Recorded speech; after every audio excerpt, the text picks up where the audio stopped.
Oremos.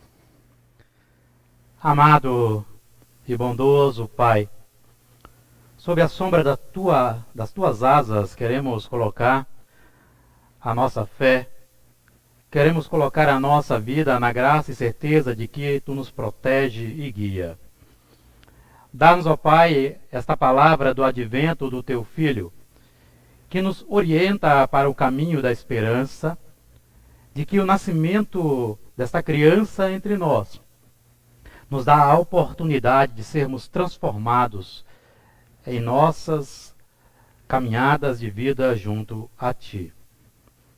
Abençoa o nosso coração e o nosso ouvir, e que a nossa vontade seja colocada diante do Teu querer. Porque lâmpada para o nosso pé é a Tua palavra, e luz para o nosso caminho. Amém.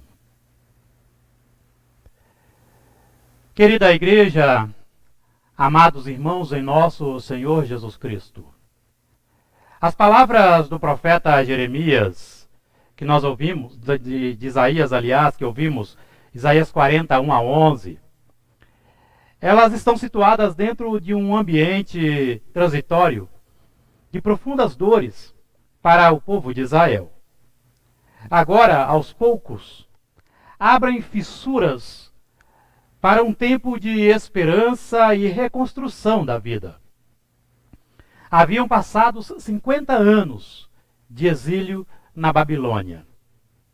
Desde o início do exílio, tanto para o povo que ficou em Israel, quanto para os que foram deportados, isso significou muitos sofrimentos e tempos sombrios.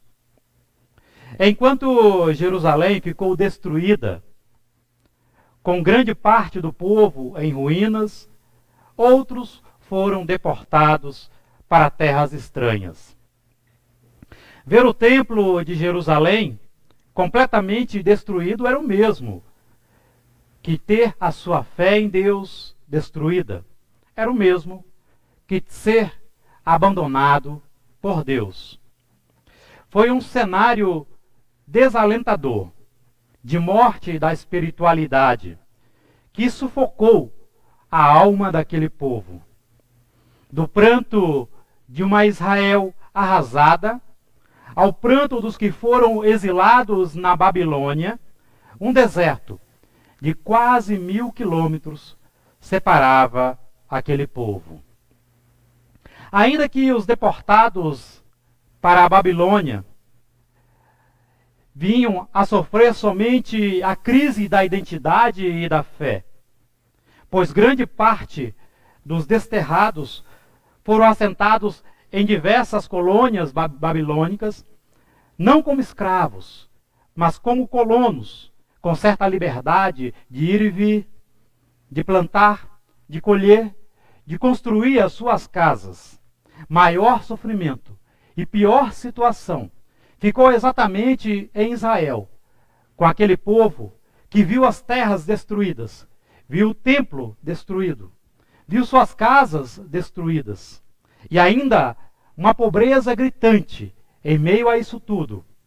A falta de recurso, serviços forçados, pagamento de altos impostos e desproteção diante dos ladrões e salteadores. Por mais que o povo se sentisse abandonado por Deus, com certeza, Deus acompanhou de perto toda aquela cena de sofrimento, toda a história de dor e reestruturação daquele povo, trazendo-lhes alento e também consolo.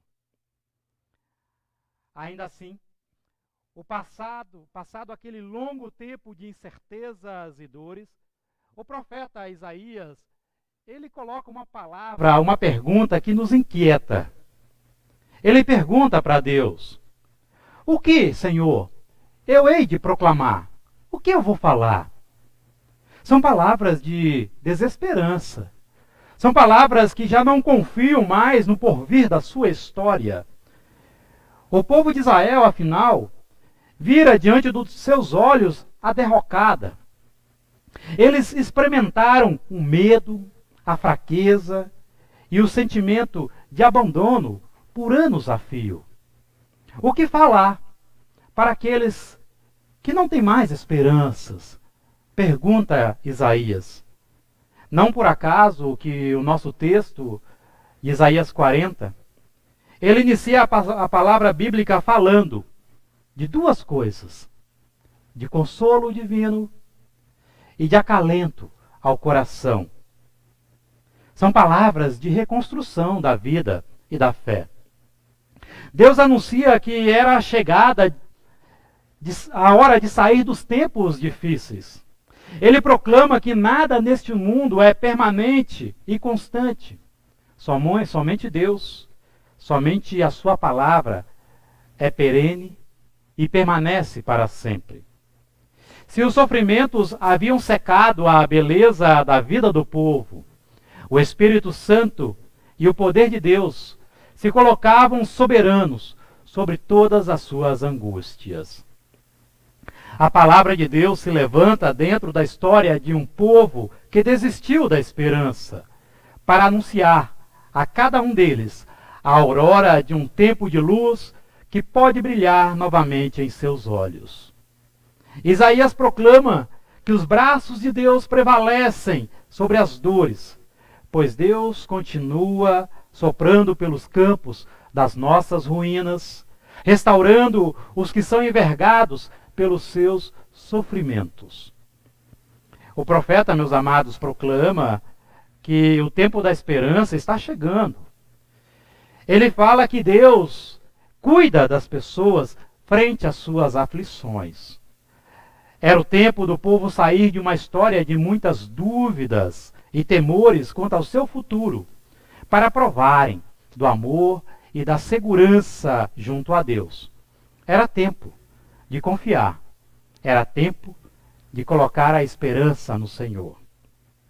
Eu creio que o texto ele se aproxima muito bem diante da situação em que o coronavírus criou entre nós.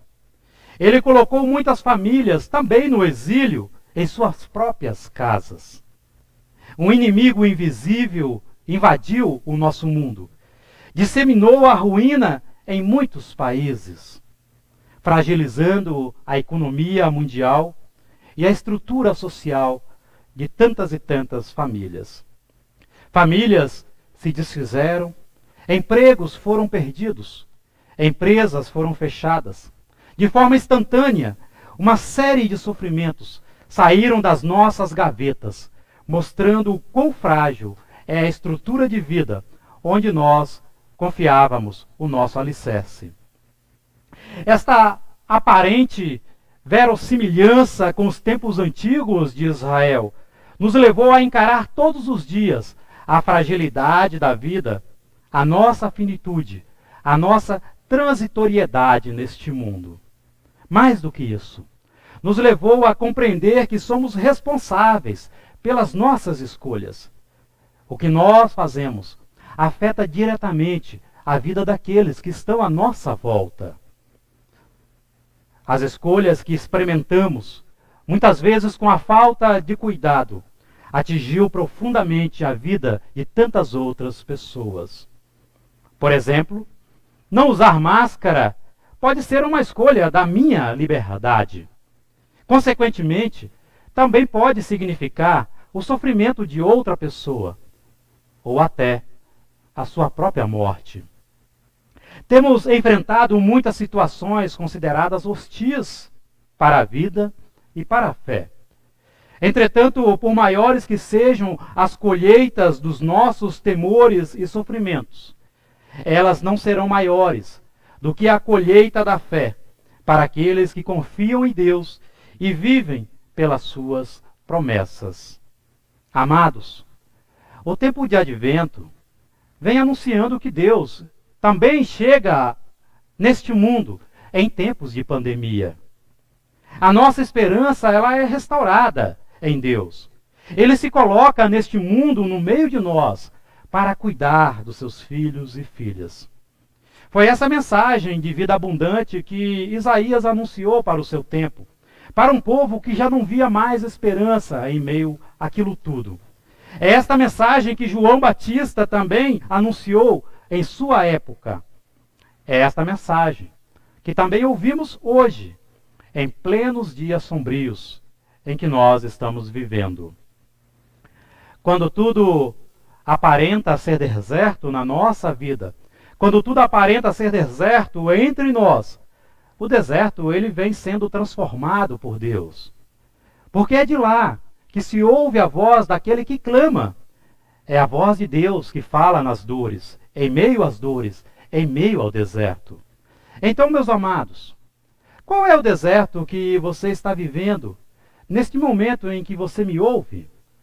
Quais os medos e dores que ele tem causado à sua vida, à vida da sua família? Que bom! Podemos ouvir que quando o deserto se torna maior, o maior dos nossos temores, a maior das nossas fraquezas, é lá exatamente que Deus fala. É lá que Deus usa para que a sua voz seja pronunciada.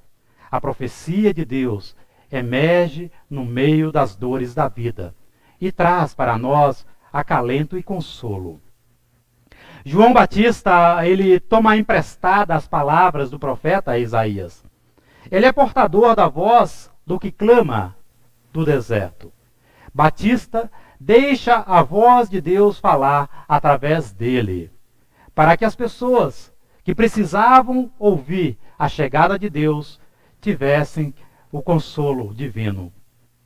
Há convite de arrependimento para uma vida convertida e transformada pelo poder de Deus. Há convite para a sujeição à vontade divina, reconhecimento da nossa indignidade frente ao Messias que estava chegando. Não existe para a vida da igreja palavras mais fortes do que esta, quando tudo à nossa volta se torna sombrio e deserto. Tanto Isaías quanto João Batista, deles ouvimos Deus falando a partir do nada. Ouvimos Deus soprando o poder do seu Espírito Santo, exatamente de um local ermo e considerado sem vida. Nada mais salutar do que compreendermos que onde pensamos não haver mais vida, lá Deus está. Onde nós não depositamos mais esperança, lá Deus reside. Onde nós não confiamos a nossa jornada da vida, é de lá que Deus nos chama à conversão e à fé. Querida igreja, amados irmãos em nosso Senhor, cada um de vocês, também está recebendo na sua casa, no seu lar, essas palavras do profeta Isaías e também de João Batista. Deus fala pelo deserto. Se a sua vida agora está embranhada neste deserto escaldante, muitas vezes sem muita esperança, deixe com que o tempo de Advento e Natal renove a tua esperança. Porque nós somos conclamados a preparar o caminho para o Senhor. Ele quer passar. E que caminho é esse? É caminho que vem exatamente do deserto. Ele começa com a nossa fé, com o nosso coração, com a nossa confiança, que se põe a soprar em nossos desertos. Deus, Ele assume conosco as nossas batalhas. Quando o Espírito de Deus se põe a soprar em nossa vida, a glória do Senhor se manifesta em nós e também no mundo.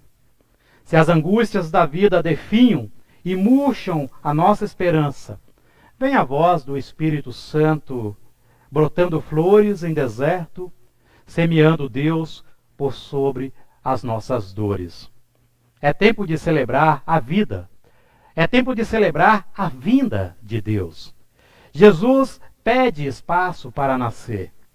Do velho tronco de Jessé cresce uma raiz divina. Um novo rei, que sem pompas e estranho para muitos, se veste de autoridade para sentar-se no trono de Davi.